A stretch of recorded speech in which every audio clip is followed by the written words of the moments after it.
Oh geez, what was that? It's alive. Are you listening carefully? I'm listening, 100% focused. There's too much on the bottom, can you see it? It could be because it's my first time, so you need to forgive me. It's like the first pancake, straight in the bin. Yes, exactly. Welcome, my darlings, to a new vlog format. I hope you like it because I'm not here alone. But who am I even? Who's welcoming you here today? Today, I'm always called Paulina Bednarska, and I'm an Indigo Nails instructor. But I'm not alone because Milena is here with me. She's a trainee who will accompany me today. Tell us something about yourself. Hello, my name is Milena. I came here from Ostrołęka, and currently I'm training under the watchful eye of Paulinka from Indigo. If anybody asks, I didn't pay her for that. Listen, we have a fascinating subject today. We just added upper forms to our range, and I'll show you how to work on them today. We'll show you in a new format because I will be demonstrating here on a model and Milena will be copying me, so automatically we'll weed out all of the mistakes you could possibly theoretically make.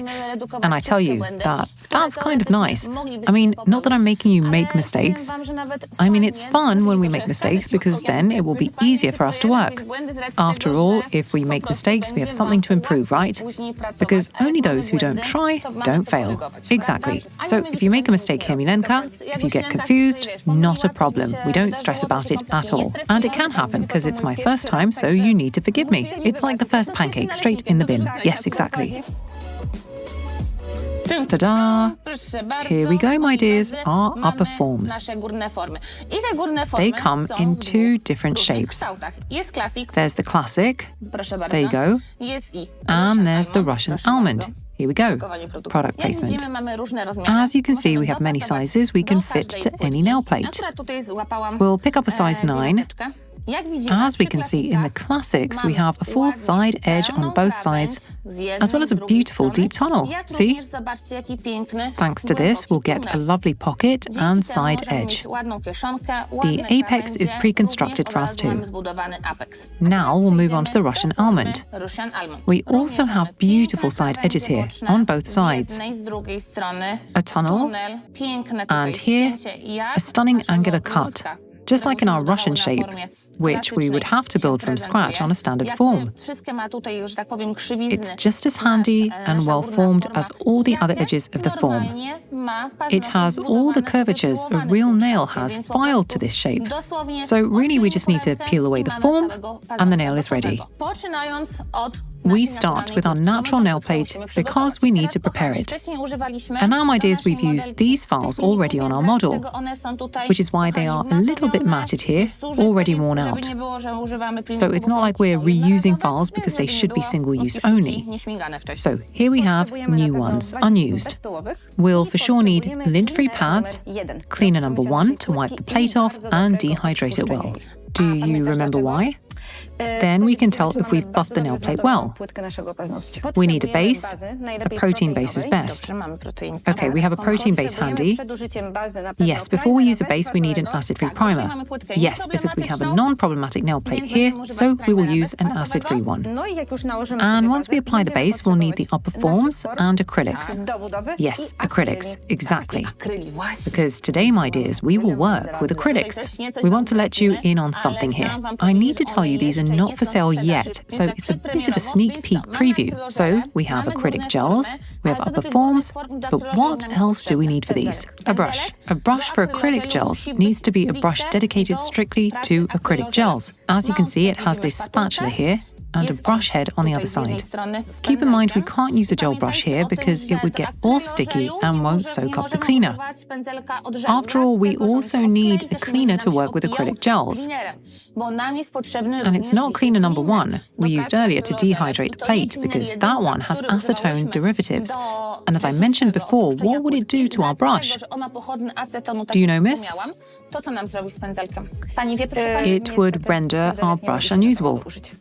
Precisely. So we need to use cleaner number 2. Milena, could you pass it over here? It's just next to you. Of course, here you go. So we'll be using cleaner number 2. A dapper dish will also come in handy to pour some of the said cleaner into to make it easier to work with. We'll also need a small mini LED lamp a 9-volt one will be okay. We'll use it to freeze-cure our work. We'll also need a top coat with or without a dispersion layer, also a soft brush for de-dusting, a brush for applying the base coat, and some wooden sticks in case something goes haywire, and I think for now that's it. Unless, yes, a clip. I'm sorry, we also need a little clip like this. We can start. We have everything we'll need today. Which shape would you like to start with, madam? Maybe the classic? Classic? Yes, fine. Like I mentioned before, we have our nail plate here already matted, buffed and cuticles removed. Only our model managed to put something on her hands. What is this shiny thing you put on? We'll wipe it again with cleaner number 1, and it will all come off nicely. We have our plate prepared, we have it buffed, the cuticles are removed very gently. When it comes to the cuticles, we only do them a little bit to start with. This is because later, if something goes wrong, some gel, for example, escapes from your form, Milenka, then remember not to start with a full mani. Because when we get to working with an e-file, we could potentially catch a cuticle. I mean, I'll try not to, but some of you might, and it could be a disaster. I'll take a number 5 here. Can I have your middle finger, please? I place the form from above. Can you see how well it fits to this side edge? Other side, please. On this side, it also matches the side wall very well, but we need to consider that when we will fill this form with acrylic gel, the whole form will raise a little. And when it goes up, look here, what will happen? We will have a gap by the edge. Exactly, we'll have a gap, and we don't want that. So we always need to pick a form a size bigger than the one that fits our nail plate perfectly. This one fits well, so we need a bigger one. So now we'll take a 4. Have a look. I place the 4, and when I move it to the side wall, there's a bit of extra space. See, on the other side, there's also some extra space. Not a lot, but enough, so when this form lifts up, what will I have? A perfect side edge. Exactly, aligned with the natural nail. Let's dehydrate the nail plate with cleaner number 1. Once we have a nicely dehydrated nail plate, we apply an acid-free primer. Remember not to put on too much, because what will happen? Milenka, do you know? The product won't stick to the nail well. Yes, and we can end up with air pockets.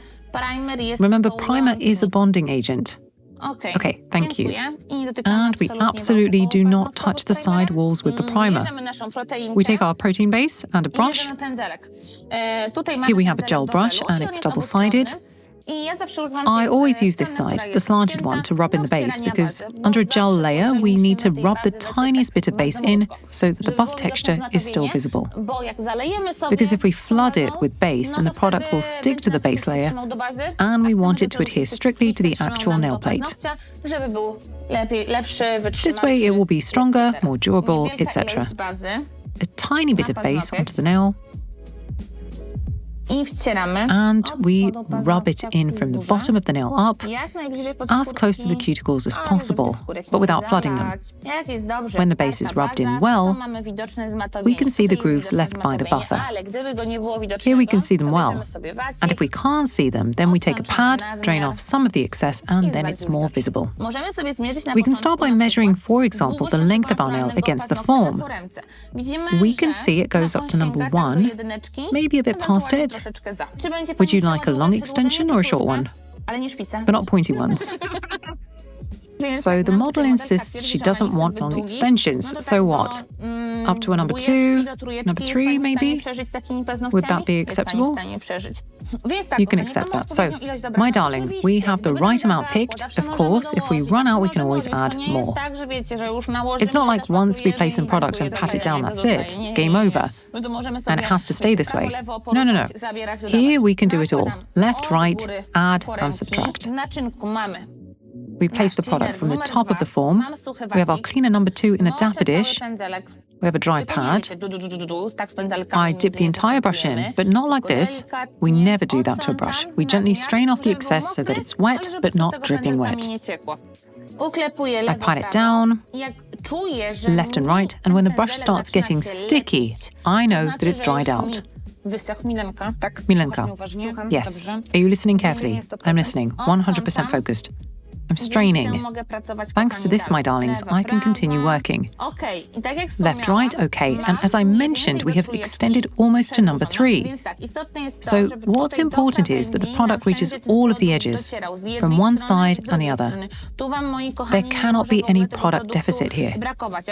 If we wanted to achieve a sharp shape, we'd have to drag this out completely straight. But we won't be making such a hard square. It will be a more practical one, an everyday one. Okay, and now, my darlings, we have the product laid out initially. As you can see, Milenka, here I always go away from the cuticles a little bit because here it will adhere to the natural nail plate. So if we had too much here, it would seep out. And now the next thing is we need to check the hairline so that it's not too thick, because then when we file over here, it will only get thicker. So we try to thin it out. Not too thin though, because the nails won't be durable. We must remember that the hairline must be no thicker than a credit card, but not as thin as an actual line of hair. Our hair, that is, because then the client will tap, bash, hit, and the nail will be gone. And now we'll need our 9-volt mini lamp. When placing out the upper form, we kind of need to push it towards the nail, so I don't place it down, and that's it. Kind of slide it gently. Gently, because if you push it down too hard, Milenka, it will all spill out. Yes, okay. Let's go with the sticking down. We push our upper form up here. Here we also need to define the height, so that we don't end up with the nail shooting up or sloping down. Because we are working with color, we can easily rotate our finger. Here I can use the wooden stick a bit because a little spilled out, but that's normal. It's not like I have flooded the cuticles, it's just to make my work easier later on, when filing. Yes. So I can use a stick soaked in the cleaner to collect this excess product from the side. Let's do the other side here, we don't have anything. Great. I need to check as well if it's facing out properly. I need to adjust the form a little. Also remember to control the form from both sides. It's probably not pretty from underneath, but at the moment I don't worry about it because, my darlings, I will freeze cure my nail from above, here in the center point around the nail walls. And I will have some cured product from the top, but uncured from the bottom, where I will be able to smooth it out. Wow. And it will be smooth and sound, right? Right. So, I'm freezing it from the top. I hope you can see it well. Okay. It's done now. So I flip the hand over and continue with cleaner number 2. I drain the excess, wipe one side and the other, and can go ahead and smooth it all out nicely. If you're worried, we have the clip, the one I mentioned earlier, and we can attach it here. Right, let's return to the back and the underside. I'm smoothing it all out nicely. I check the hairline. Of course, just in case we can always file it later. So now we'll pop it into the lamp for 30 seconds. Take the clip off and do another 30 seconds. And then once we peel the form off, we'll cure for another 90 seconds to make sure everything is secured and stable. We peel off our form. Wow, we have a nail. Wow. And it's on securely. And we don't need to file it too much either. Exactly, see, here you have the apex and the edges, my friend. How easy it is to succumb to self-adoration, right? This is so much quicker. And you'll see how you do it for yourself. It will be so, I can really do something here. I can't wait for this testing. And what are your first impressions like? Amazing. And I'm very curious about these upper forms. Can they be reused? Have a look for yourself. I just took this one off. Is it sticky? No, it's fine. If it's fine, then we can use it again. So, you can see nothing is sticky, nothing's going on, so you can confidently use it again, Milenka. Super. In comparison to our classic forms, where if something goes wrong, something's messed up, we need to chuck it out in the bin, because we cut it down to fit the nail. And here we have upper forms, which we can use multiple times. I encourage you to try it. So, my darlings, one more important piece of information for you and for our viewers: the acrylic gel doesn't have a sticky layer. That's awesome. It doesn't, not even here underneath. That's really great. Here we have a whole constructed nail. As you can see, some product leaked past the side edges, but that's good, because I can file it down in 2-3 strokes, and I'll have a beautiful edge and won't have to overlay anything later to build up any deficit. And don't worry, with this slightly transparent colour, not 100% opaque, if you have some see-through areas, it doesn't mean there's not enough product there. It's just that this particular colour is not 100% covering. You can see it here, a slight see-through bit. So it's not really the fault of the upper form, just a property of this particular acrylic gel colour, yes? We can move on to working with a manual nail file, or we can do it all with an e-file. We'll be using a ceramic e-file bit today. Just in case you have everything linked up below the video, if you need anything, want to check anything, or order something, it's all listed there. Go check it out. We'll be filing down this excess. I tidy it all up nicely from one side and the other. Okay, I'll reverse the spin so I can reach better in this direction. You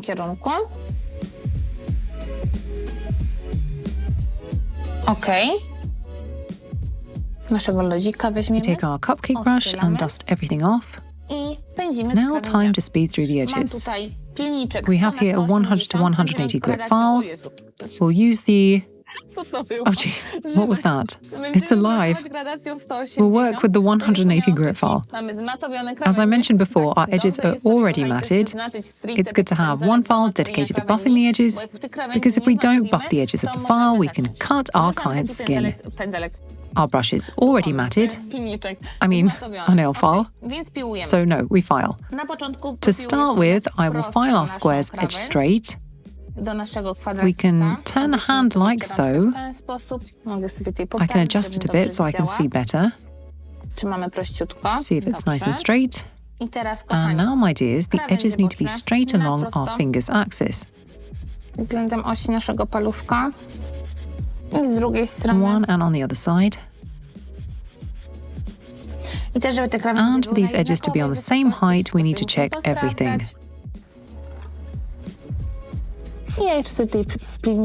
I'll run across it with a file one more time to make sure it's all smooth and even. I also like using this straight side because it fits well into this pocket and nicely files this area.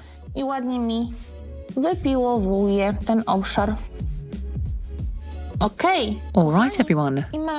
We have a nail. We have beautiful side edges, here and here, and a lovely hairline. Only just teeny-weeny. If I was to be picky, and it's worth being picky, especially towards your own work, I'd say here this edge doesn't seem exactly right. But that's good because I will quickly show you how to correct this with an e-file. Have a look. Because I smoothed this area before with a brush, there's nothing to file here. It's nice, clean and tidy, but I just want to thin out the side so that I have a beautiful free edge from both sides of the nail. We can use a cylinder, but here I have a handy truncated comb. And now, importantly, with this E-bit, we work at an angle. Just a tiny bit. Because I don't want to change much. 2 to 3 moves max. Now it's perfect. Let's just dust it off. And voila. Because I didn't file anything here, even this corrected bit is so little that I don't need to apply anything here. Not tip-top, nor wet look, no top coat at all because it's so neat. Our client said she doesn't want such pointy edges here, so she doesn't scratch her eyes out. So we'll do a soft square or squoval to soften these points. We need to tilt our file so we have a little gap here and go left-right to round it nicely and make it into a softened square. And to make it more practical, we'll soften the edges too. że jeszcze bardziej użytkowy, to same te ranciki przypiłujemy. I personally prefer this kind of natural, delicate shape, but it's up to everyone's preference. I'm curious about your opinion. Do you prefer a sharp square or a more rounded, softer squoval? Naturalny, zmiękczony. And now look, one side, the other side. See, I don't really need to file anything on top because the apex is beautifully formed and everything is placed where it needs to be. If I wanted to put a top coat on, I couldn't use tip top because, look, the surface is not buffed. And if the surface is not buffed, the top will chip, so I would have to apply wet look. Because it's a gel top and would be very good for this. If I wanted to use tip top or any other top coat without a dispersion layer, I would have to buff the surface first. So we don't need to file it because it's already filed. We just need to use a buffer. I'll show you.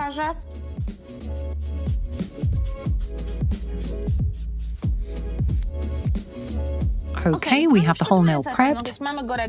It's ready to go. We just need to dust it off. I'll use some cleaner number 2. Wipe the nail, also underneath, and wait for it to evaporate. Today we'll use the stracciatella top because I'm team matte. So I'll use a matte top coat. You can use a glossy one if you want. I'm a matte girl, so I'm going with matte. Okay, so we're going with stracciatella. It's got these cool particles, I really like it. I spread it nicely.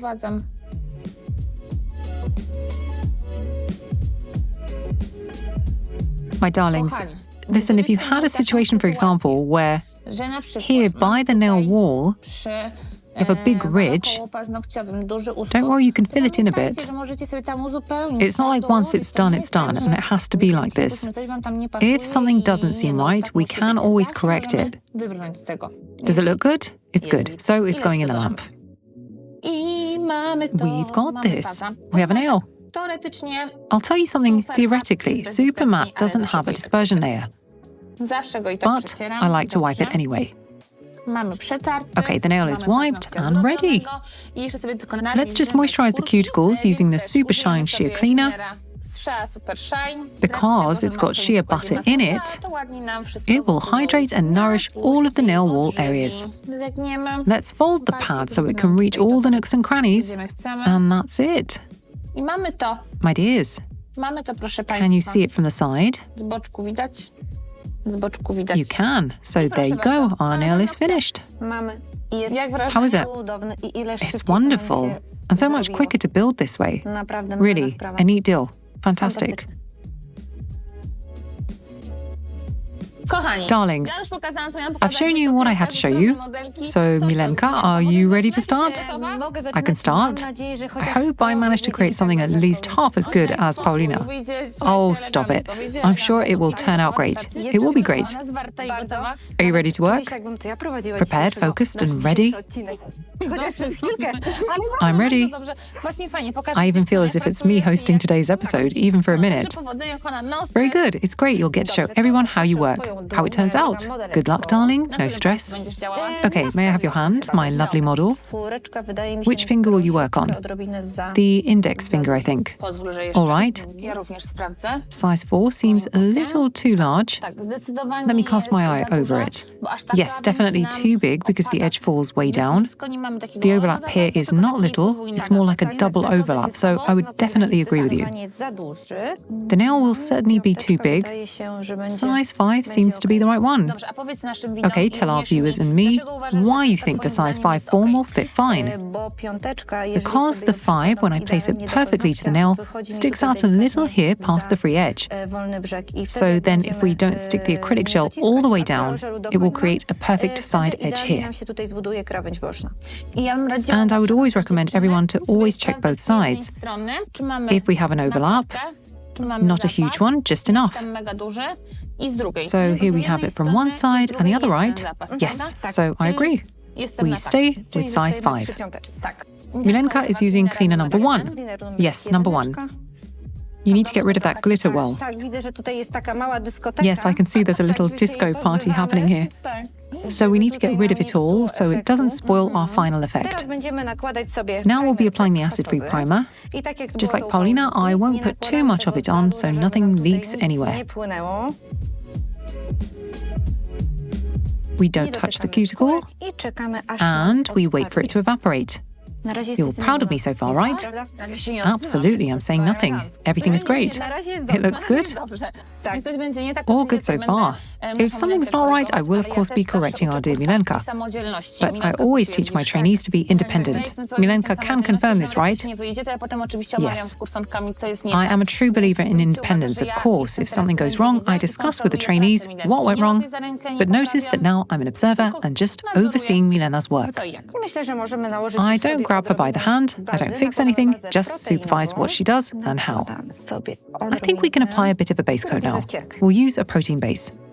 We place a tiny bit and rub it in. I think it's good. We don't have too much product on, so we can put the hand into the lamp. Was the buff texture visible? Yes, yes. Shall we cure for a minute? Yes, a minute. You, my dear, can use this time to start placing the product inside the mold. So maybe we'll use a different color? Yes. And what have you got there? What color? A transparent one. So I drag it off the spatula and start from the middle. What does the consistency feel like at first use? It feels quite thick when patting down like this. I would suggest working with the whole brush, yes, like that. And look, right now you have a bit too much product, so drag it down a little. Exactly. Working with the whole brush, a little flatter. Yep, it will be a lot easier. See? How nice the product spread now? Yes. I did it to number 2, 3, so maybe in the meantime turn it around and see if everything is okay. I'll wet the brush a bit more. It feels a bit sticky now. Remember about the edges. Because you're using a transparent product and are wearing black gloves, you can rest it like this. See? Thanks to this, I can see where something is missing. Exactly. It's more visible like this. Oh my dear, you're almost at number 4 now. It's going so well that I got carried away a bit. We can always retract it a bit. Yes, now I can go up like we did before to level out the edge, shorten it a little bit and spread it. Contrary to what it seems, when you look at it, it's easy, but when you do it, not so much anymore.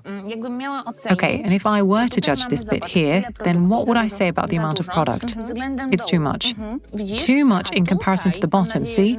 And here, I hope our viewers can see too, we're missing a bit of product. Can you see it's not going all the way to the edge? And one more thing, Milenka. Is it too thick? Yes, see from the side. We can see how much product we have. So right now I suggest you spread it to one side and the other side of the brush so that it reaches all the areas, okay? Okay. Do you know what I mean? I think so. We'll see in a minute how it turns out though. You're doing really well. You can drag from the top to the bottom because we have more product there, so you have something to work with. Please have a look. Okay, let's check. You're right, it did end up a bit longer.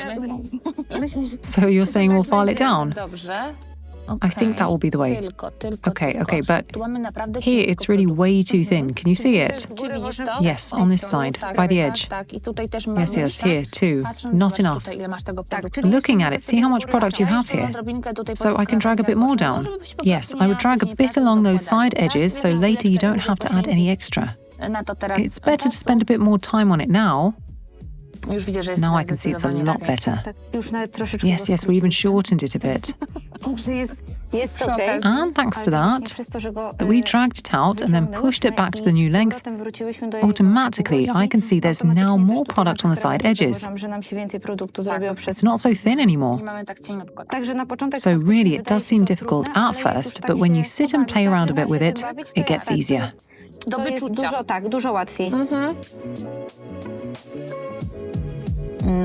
Now it's picobello. The material is beautifully dragged to the edges. There is enough material on one side and the other. The hairline is visible. It's there. Not too thin and not too thick. If something isn't exactly right, we can always file it down. So nothing to worry about. Here we also have a good amount. Everything looks good to me. So what? Shall we apply it? Time to place it. Our trophy, which I hope will stay in place. Not right by the cuticles. See, there's an air pocket. You have to move it down a bit, like this. Push it down and slide it up. Just a little gentle pressure, not too much, bit by bit. Drag it up a little, because I see we still have room. Okay, stop. Check from each side. Here it looks okay. And here may be a bit of product leaked out. At first, darling, if you want to work with the wooden stick, I can see you grabbed one. You need to dip it in cleaner number 2. You can soak it off a bit, exactly. What's bothering you? This little bubble, which I want to remove. Okay, and now I think it's all good. Okay, so allow me, Go Gadget hand, to check it over. This is good. Here potentially, because the product is transparent and not as visible as a coloured one, you can see it against the light. There's some left. Yes, I would, you know what? Using just the edge of the stick, I would drive it in there. Let me show you, in the air. Like this, scoop it out. From above. Exactly. I think it's done. Okay. It's good, so we freeze cure it from above. Just remember when you turn the light on to have it in the upper area. We don't want to cure the whole nail yet. So we press it down. Yes, a little bit, a bit higher. And we hold it here and freeze it with this mini lamp. How long should I hold this? You know what? More than 30 seconds for sure. Even about a minute, because if we cure for less than 30 seconds, it won't be cured enough. Only the top layer and the product underneath will move around and the whole nail could shift. So we place this to catch it. A little lower, tiny bit, just to catch a bit of the nail. It's not hurting our model. Good. So now we turn the hand upside down and even out that leak in here. And because we didn't cure the bottom, only the top layer, we can easily do it. So we continue.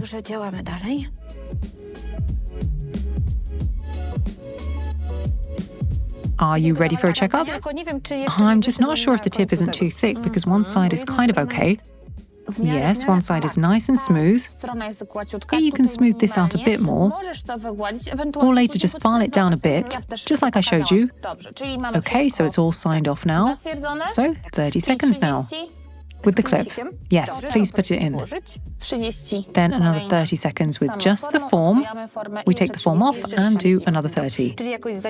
So we squeeze this now, or you can rock it left and right from underneath and the form will detach itself in a moment. Don't worry, the nail will not fall off. Wow, it turned out so well. You know a thing or two. So now we put it back in the lamp for 30 seconds to dry it up. Are you satisfied? Yes, I quite like this. Well, my darlings, now a little bit of filing, a bit of smoothing the curvatures maybe, and we have a finished nail. I have a little pro tip for you. If you extend your client's nail for the first time, you can write down in your diary or a notebook what sizes you used and when they came for an infill. You can just pop some gel into the forms, press it down, and the infill is done. Okay, so now we can do the e-filing. Do I set the rotation speed to 10 or to 15 at least? If something's not right then, please shout. Yes, shout. Don't be scared. Just not too loudly so they don't kick us out. Now I'll switch the rotation. And the rest we can finish off with a normal nail file with the smooth side. Yep, that's correct. Where I can't reach with the e-file. And now we start with the trimming. Yes, but maybe use the 180 grit side. After all, there's not much to file at all. Have a look. I hope the viewers can see it too. There really isn't much at all. Of course, we will file it down a little bit so it's even, but I think for your first time, girl, there's nothing to complain about. Let's not count our chickens before they hatch. The nail is not quite finished yet, but it's all going in the right direction so far. Yes, and now that we've shortened it, I do the sides, right? Yes, now remember, Milenka, you can turn it to the side like this. It needs to be comfortable. And if I notice a bit more spill out, can I use the stick to push the cuticle up here and go in more? Sure, if that's easy for you, of course you can. Remember, with the square, the side edges need to go straight, parallel to the finger's axis. They can't fall too much, but also shouldn't be overfiled above the edge. This is way better. Check as well if both side edges are on the same level.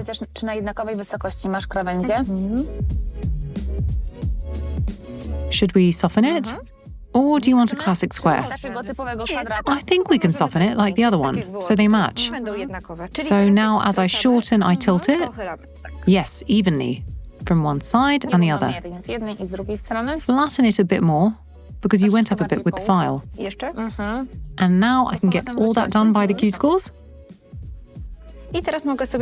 Yes, but now that we're here, to the corners. Yes.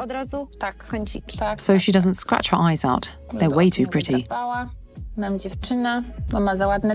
if I notice, for example, here, these little white air pockets, can I touch them up with the e-file? Let me see. Or is this just dust?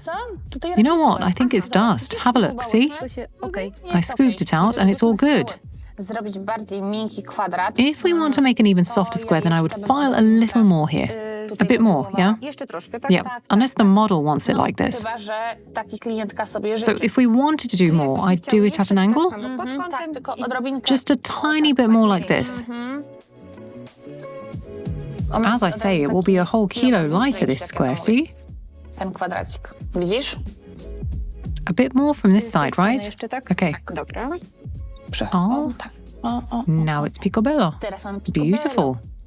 Now it's good, yes? Now it's perfect. Good. Now what? Matte or gloss? And underneath? Do we do it now or later? Let's do it now. So now we do the underside with an e-file. Yes. So now we get to even out this giant. It's not that big. But we do need to tune it a little. A bit more on the angle. Please check it. It's beautiful, madam. Let's dust it off. Show all the viewers how smooth it is here. There's nothing to file at all. Smooth on one side and the other. We have a lovely hairline, and both nails are neat and clean. This one is a tad longer, but that's okay. It's not so obvious. So, let's buff it now. Yes, okay. We have a buffed nail because my friend wants... What kind of a top? We'll put a matte top on. Matte? Okay, no problem, whatever you wish. We'll do matte. You really surprised me there. I thought you'd go for gloss. No, at least let this be the same. The length didn't turn out the same, so at least the top coats will match. It's even better that you buffed it because this top doesn't have a sticky layer, right? And now I'll wipe it all with cleaner number 2 to get rid of all the specks and particles. Remove all of them.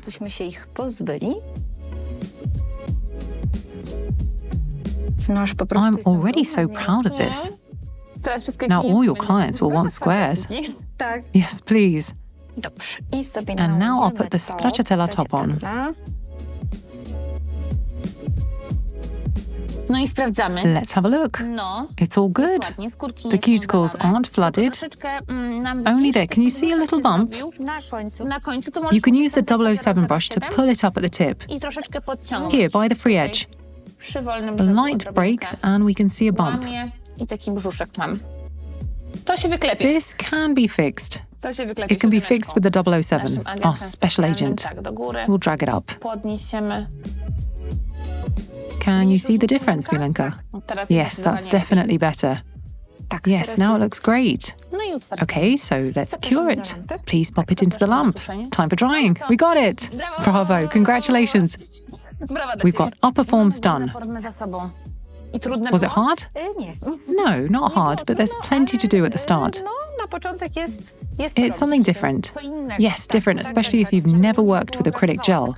Yeah, it's the first time I've worked with it, so it's like, wow.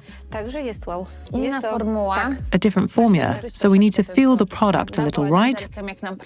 How it behaves under a brush. But you took a liking to upper forms, so you'll continue using them. I think so. It's just a case of getting the hang of it, and then it will go downhill. All your friends and family will wear upper form nails. Some Russian almonds, some classics. Yeah, everyone will get something. So we've passed the upper forms. I hope you like them because we like them a lot. Yes, a lot. I hope you all liked this episode too, and liked us. Just like we loved sharing our knowledge.